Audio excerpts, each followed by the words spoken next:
Welcome in, everybody. Welcome to Strategic Goal Setting. We're going to be talking about the big picture as well as 3 tools that are going to be helpful for you. My name is Gerri Brehm, and I'll introduce my colleagues in just a moment. We're excited to have you here, and if later you are watching this as the recorded webinar, welcome to that as well. Let's go ahead and jump in what we're going to be covering today. So we want to talk about why are strategic goals so important. And I'm going to struggle saying strategic all morning. The other one is how do you connect to the bigger picture? And finally, we'll be talking about how can dialogue ensure connectivity between the individual and the organization's goals.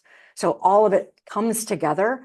And we want to start with why are goals important? And this idea of chaos and strategy, and I'll just say over the years, as I've worked with clients or individuals, and they've been told to be more strategic, the pushback tends to be, what's the point? I don't know what's going to come at me tomorrow. There's just too much on my plate. And so I need to focus on the day-to-day. And then the other one is, what's the point? Because they're going to change the direction for us in just a minute anyway. So I'll just wait till the next wave hits me. And neither of those are really addressing the true issue. You're not setting yourself up for any kind of success. What you're doing is treading water. And ultimately, that's exhausting. So you're out there and you're getting buffeted day by day by day, and you're almost learning the habit of being reactive. So what we're trying to express today and give you some tools for is that idea of being, and you're going to hear this word a lot, intentional. You need to pick a destination. I'm going to go somewhere.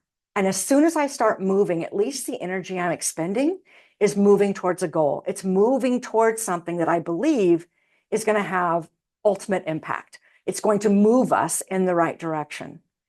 And you also have to do that with a sense of nothing's for sure. There's going to be another wave that hits me, or leadership is going to adjust something, or we're going to have to pivot midstream.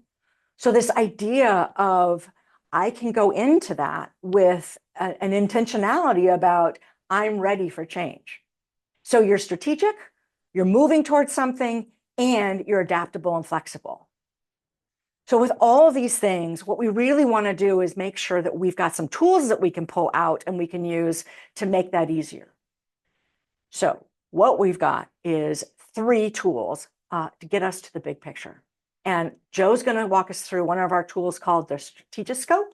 So it's a chance for really thinking the up and down of where are we going and what am I doing? And then Heather's going to walk us through 2 tools. So we've got the motivation conversation and the big picture conversation. So as we think about setting that framework of where we want to go, we also then, through Heather MacArthur's stuff, is going to talk us the glue of how that all comes together. So with that, I'm going to jump us into the content and introduce you to Joe Jotkowitz. The idea here, and I really appreciate the way you set this up, is to start thinking a little bit about that direction. As Gerri had pointed out, it is not uncommon. We've got to experience a lot of chaos, a lot of turmoil, ambiguity, but at minimum, getting a little bit more of that direction, that destination that we're going for, that can really help us get some direction here. As a matter of fact, one of the ways to start thinking about it is through this mental model, if you will, called the Strategiscope. I'm really excited to talk through this. This is probably one of the tools that we've developed that I really appreciate using. It came from the concept of looking at a telescope. As a matter of fact, as you do take a look at the telescope, you'll notice that at one end, you've got a smaller lens called the eyepiece. The small lens, this is what you look through, but the telescope itself starts to get larger and larger in terms of allowing you to see more. As a matter of fact, we'll call that being scoped out, if you will, as we'll talk through in just a second. So this is a good way to start thinking through how you might start approaching some of these strategic goals that you've got in mind. What is it that I am seeing? And how can I start thinking about scoping out that view? Perhaps to the team's view, the department's view or functional view, maybe even the company's view, and eventually out to an industry view. But here's how all of that works. It begins with a real simple question. And that is to get outside of ourselves a little bit by asking questions and perspectives from a different vantage point. As a matter of fact, start thinking to yourself about something that is currently going on with you. Maybe it's not uncommon. We tend to get a little within ourselves. Maybe we start to think a little bit about what's going on. What are the stressors in the organization, in the industry? Am I seeing a lot of movement, a lot of change? Am I seeing organizations downsizing? What about AI, the introduction, and how that is starting to affect us? Well, we tend to get within our own thoughts, within ourselves on this. So start thinking a little bit broader and ask yourself, well, let me begin with what's the industry's view on this? As a matter of fact, as I start to think about a bigger picture perspective and forcing myself into that industry view, this is not necessarily to evaluate or judge right or wrong or what's going to be good or bad, but rather just trying to inform yourself. Just try and think about it from a bigger perspective. What is going on in the industry? What are some of the trends that I'm seeing? Then maybe even taking a look at the company's view on this. How's the company thinking about it? What type of communication am I getting from senior leadership about this?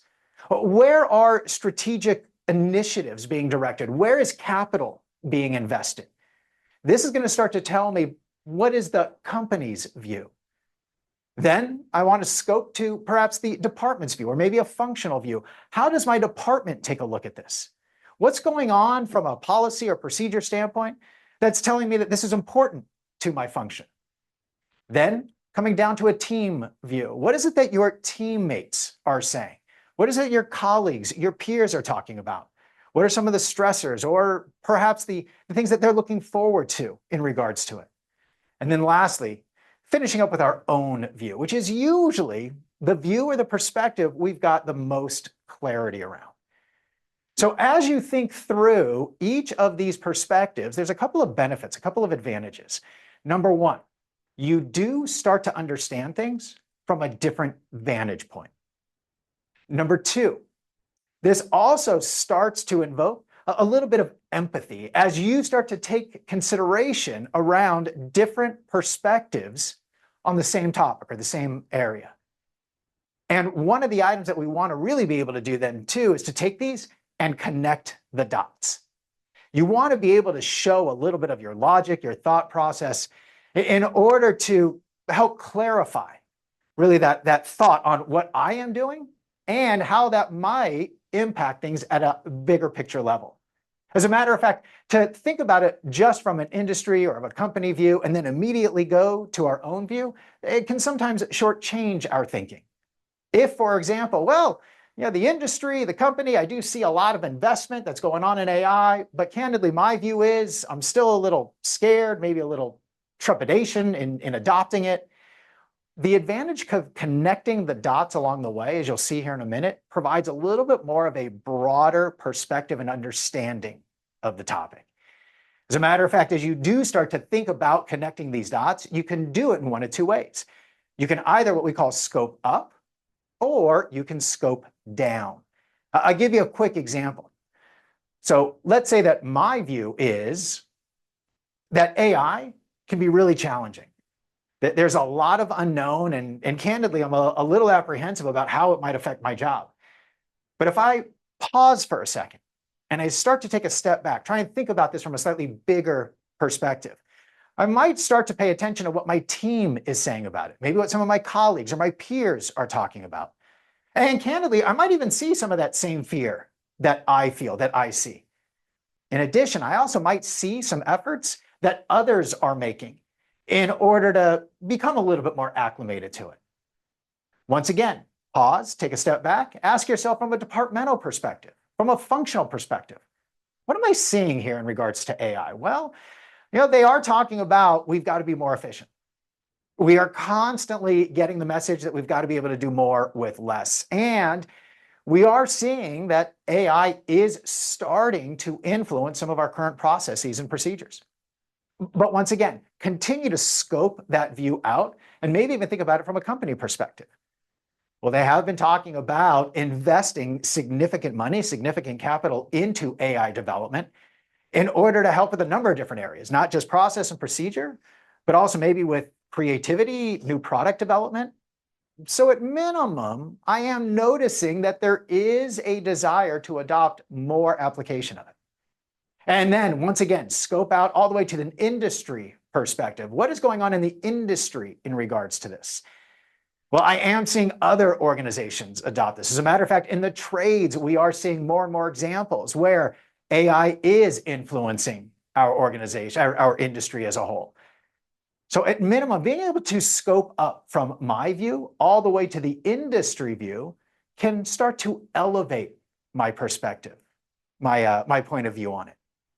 In addition, I can also take a look at this in terms of scoping down, where maybe I start with that industry perspective. What are some of the industry goals, initiatives? What types of trends am I seeing there? Then moving into my company's view, where are they adopting some of those?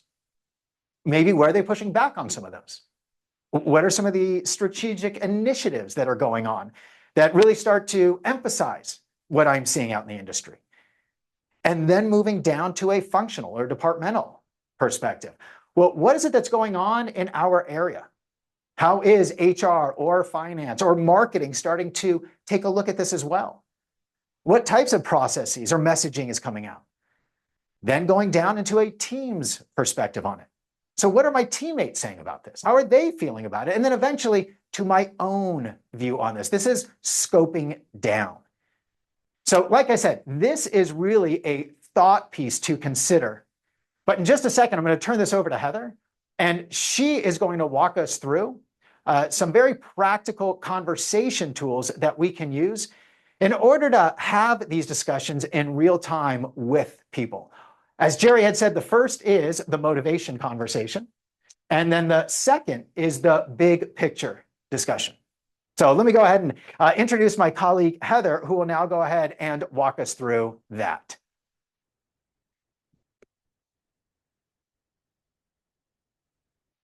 Well, as Joe was talking about the scope up and scope down, there's a couple of things that I've seen, and I think probably a lot of you have experienced as well, is in a lot of organizations, it's called the cascade. And it's this idea that leadership is going to get the information and just cascade it on down. And what I've noticed is sometimes it's a cascade that's just an update. And what happens is later on, people set their goals and they're like, I don't know what to set my goals on. And then I talk to the manager, and the manager's like, we had a whole meeting where I talked about what we learned in the senior leadership, and they've put it in the system and it's tracking down. And I know some of you don't have the luxury of even that, but even having it in the system and spelled out, what I started to notice is that doesn't mean that people know what it means to them and how to use it. So as a manager, what I've done is make sure that we do two different conversations that I feel like, but for yourself, but also for your team, that you're able to kind of make it stick with some glue. The first one is the motivation conversation. Some of you may be familiar with this. This one has a lot of, gets a lot of runway on it because you get to do a couple of things with it. The motivation conversation, as Joe was talking about, that telescope of starting when it's just that lens of yourself.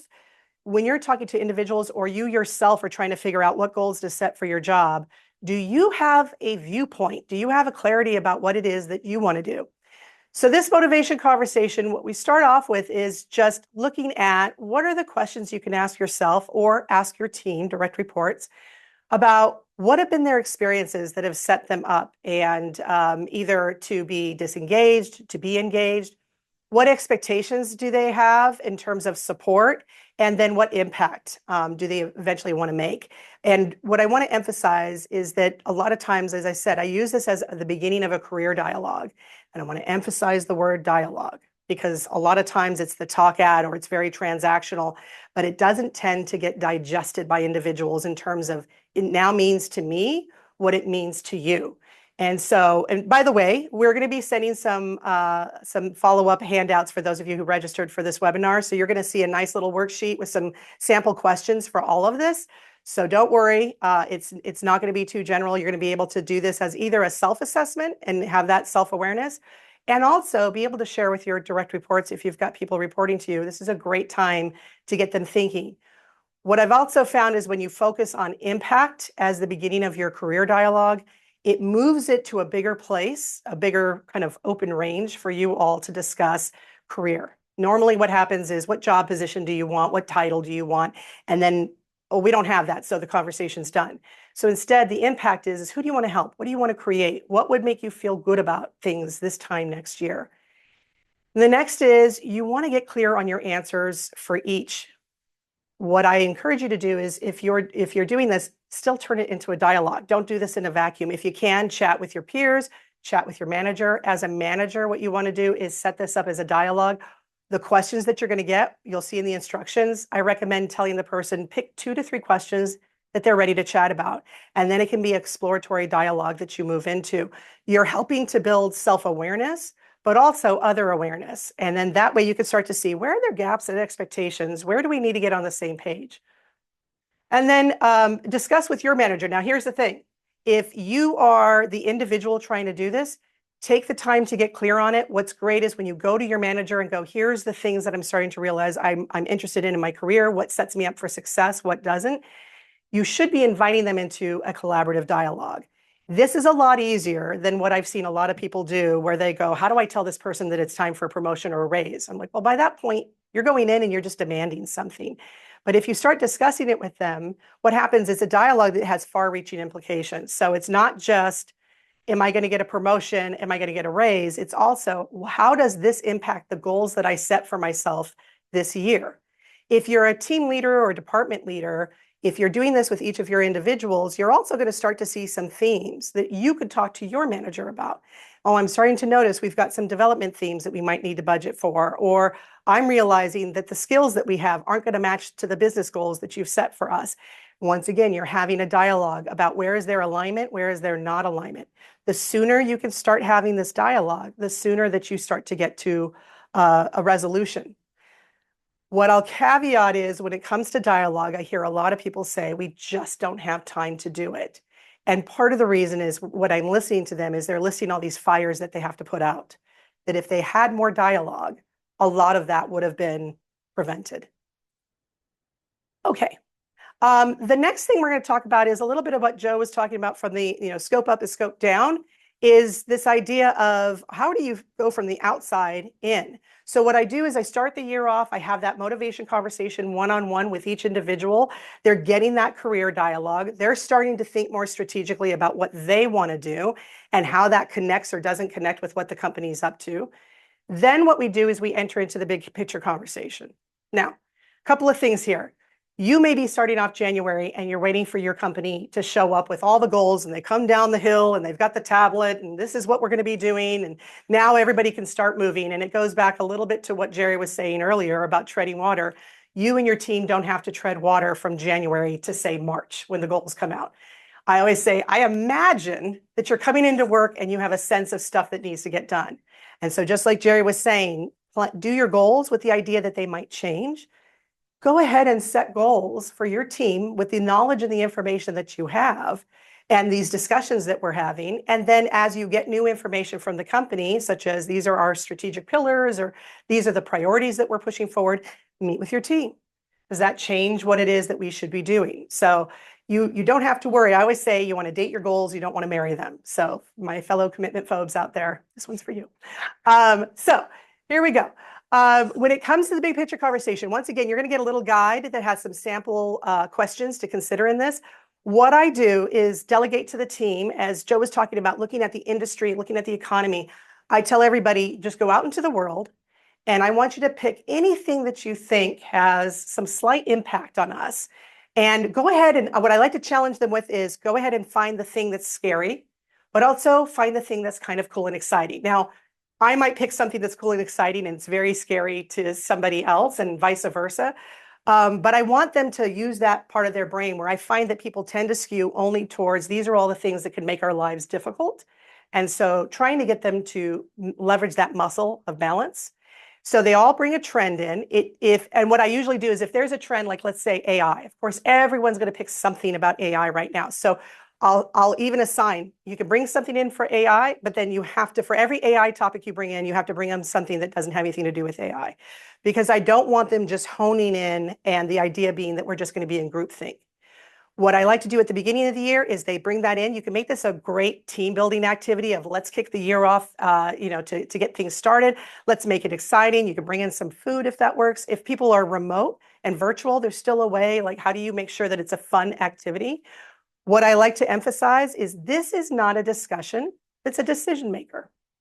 This is an exploratory conversation. From there, people are going to start considering what their goals are. So they bring in the trend, we discuss the themes that are surfacing, we have some fun, you could even gamify it if you want to. And then we start to talk about connecting the dots. And this is where that Strategiscope really comes into play, where you can put that up there and go, where are we seeing this fall? If this is happening out there, maybe we jump to what that means for our department, but let's pull back and look at what that means for the organization.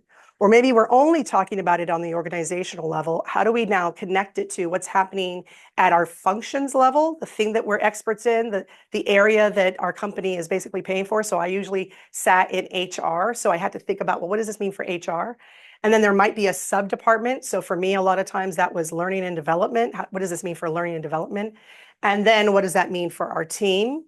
And now what does it mean for me as an individual and my team members as individuals? And so in the beginning of the year, this is a longer conversation. The more you have it, the shorter it gets because people's muscles are kind of in shape. But you can even make this like a half-day session. If you don't have that kind of time, make it an hour. Once we've connected the dots, what I recommend is set up a quarterly big picture conversation. And what that does is you do a mini version of this where you're bringing in people. You can either have people on the team run this. You can bring in, this is what's great, it kind of help close out those silos, is bring people in from other departments to come share their perspectives. So I love that quarterly meeting where maybe you've got a team that you work closely together, but there's some friction. Bring this in, do this as a team building thing and help build that gel a little bit between things, the glue. So the tool is going to really help organize thought around this, but to make it live and breathe, you're going to want to have this dialogue. All right. Hopefully that gives you some sense of how do you go into setting strategic goals in a way that's intentional and that everybody can have a thought process and a viewpoint over. There are, of course, other tools that come with, now how do I write the actual goal? I know a lot of people follow the SMART acronym. There's more tools around that, but we find that there's a lot of information about how to write a goal, but not necessarily how do you figure out what the right goal is for the work that you're doing. So that hopefully these tips will help with some of that thought process. And then finally, just a little reminder that we want to stop this reactive hamster wheel in 2025. And so what can we do to help you put the pro in your active strategy? And I got to say, I just love this little hamster. And so with that cuteness and that adorableness, make sure that you reach out to us with any questions. And Gerri's got a couple of resources here that she's going to talk to you about. Yes, and as much as I want to be that hamster because he's so adorable, it's going to be exhausting. He is definitely treading water right now. So what we want to do is make sure that you know how to reach us when these kinds of strategic situations come up and you're looking for some help. And by the way, this is a great time if you've had some questions pop up, go ahead and throw those into the Q&A or chat section. We'll grab those in just a moment. But we can be here for you when it comes to thought partnership, doing needs assessment on where you're at with strategy, team planning, facilitation, that just jumped up past me, designing strategy blueprint, strategic thinking skill training, as well as executive coaching and development. And we would love to be a partner on that with you.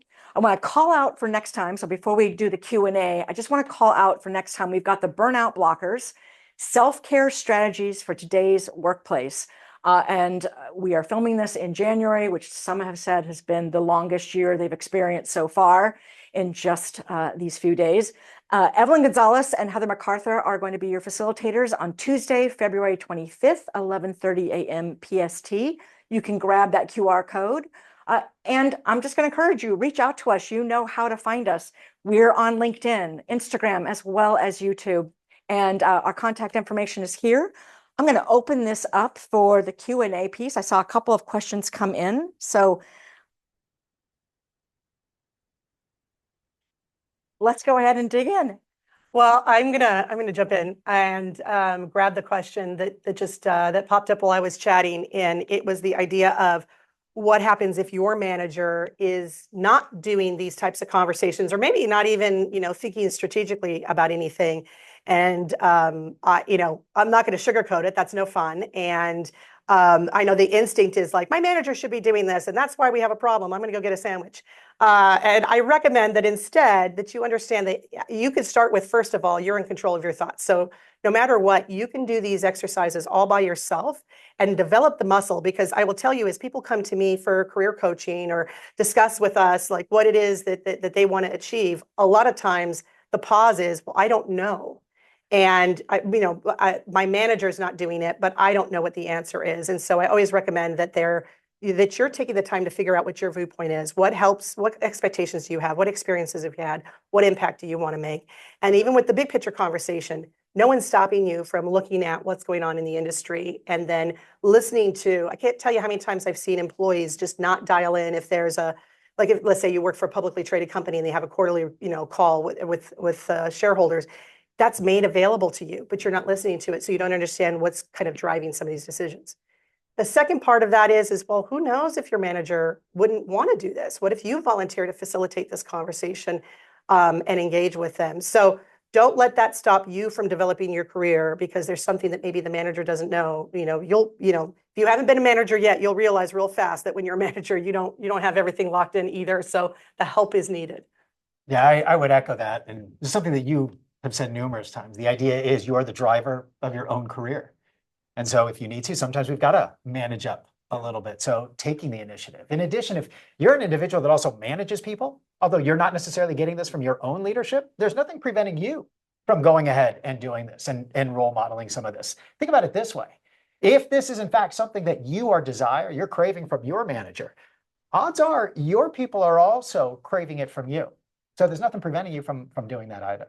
And I'm sorry, Jared, I'm sorry to say this. And by the way, if you're like, well, no one's doing it for me at all, then maybe you're the top leader that's not doing it, that needs to do it. So There you go. Well, I was going to say, I think there's a theme because there's another question around the disconnect. And I think it's a Strategiscope they're referencing, is that disconnect when, as you're trying to connect the dots, you realize there's huge gaps. There's such a completely different take on this. So maybe, Joe, you want to field that one? Yeah, and there will be. And that's perfectly okay. The idea behind the Strategiscope isn't necessarily, we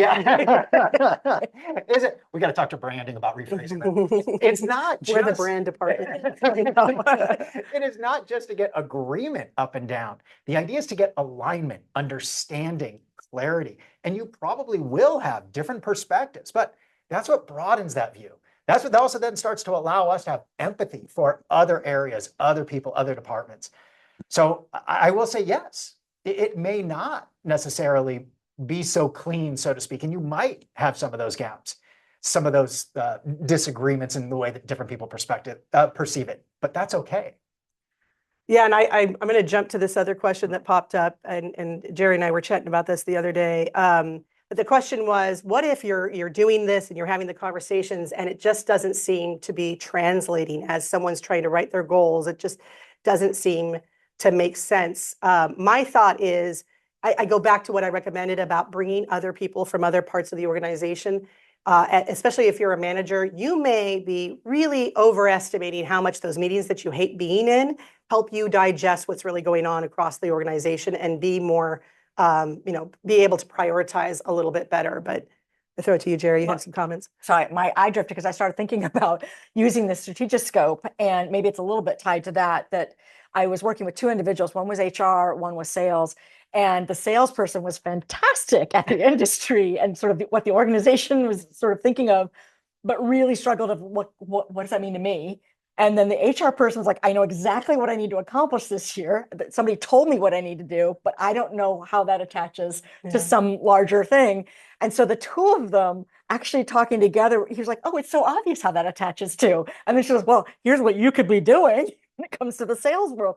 And it was that pulling on the strength. So if it's not your strength, being able to have that meaningful conversation with somebody who maybe brings that to the table of asking you really good questions or clarifying that what's that dot that you're missing that you need to connect. Yeah, I've seen that tool really be able to use to answer the why.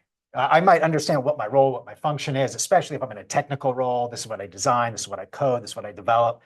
But then taking a step back and asking yourself, all right, well, how does the team view this? What's the benefit for them all the way up to the department, the company view? And then you've got a really good understanding as to why we do that voodoo that we do. Right. There's another question here that it's about, okay, so then how many goals are we supposed to have, which we didn't really cover in this, but I do have this thing. I'm so glad that this question got asked, but I have this thing where if you've got a list of 10 goals, you just have a list of things to do. And I'm going to gamble that they're probably not as strategic as they should be. A little trick that I use that really can change the shape and nature of things is I call it the 3-bucket system. And what you do is you take your job, and whatever your job is, try to break down every single responsibility that you have. What are the 3 categories that they probably all fall or kind of, straddle? And so for me, for the last 20 years, even though I've worked in different jobs, had different titles, and now I'm a consultant, it's around the 3 things of team management, of, who are you in charge of? As a consultant, it's a little different, more like book of business. And then it would be client management for me. And then the last one's program management. So those 3 things, every email I answer, every project somehow falls into one of those. And then if you set a strategic goal for each of those, what you'll see is all the projects that you have, all the tasks that you have, they fit in there. And those are the guideposts for your goals. Those to me are the 3 business goals. If you have more than that, what starts to happen is they go like, well, why set a goal? I think Gerri brought it up earlier about why set a goal? It's just going to change. Or I've had 5, managers in the past, 3 months. Well, that rapid change is happening because you're basing your goals off of things that have less of a kind of anchor point. Your job doesn't change. Your responsibilities don't tend to change. The core side of it doesn't change as much as the way that you demonstrate it. What project is approved right now? What task are they telling you to do? But this service that you're providing, so try to think, what are the 3 core services I provide? And can I set a strategic business goal for each of those? Well, it was great to see you, hear you. We appreciate all the interaction and the questions. For my colleagues, Gerri, Heather, we hope to see you next month at our next webinar led by Heather. Yeah. And I'm sorry, I'm cutting you off. And Evelyn Gonzalez, who is, I'm actually just I'm trying to lean so you can see. I'm drafting off of how great she is, and Zoom likes my attitude too. But I'm drafting, thank you. Oh, I thought Zoom just did that, but somebody else did it. So thank you for that. But she's just phenomenal in terms of just this idea of how are you going to prioritize your own well-being. And I'm honestly coming in as a person who is guilty of being the worst at this and trying to learn actively and microwave these lessons in this last month. So we hope that you join. If you feel like you're completely balanced and you don't need the well-being piece of it, somebody in your life does. So show up, and we'll be providing some tips. Thanks. See ya.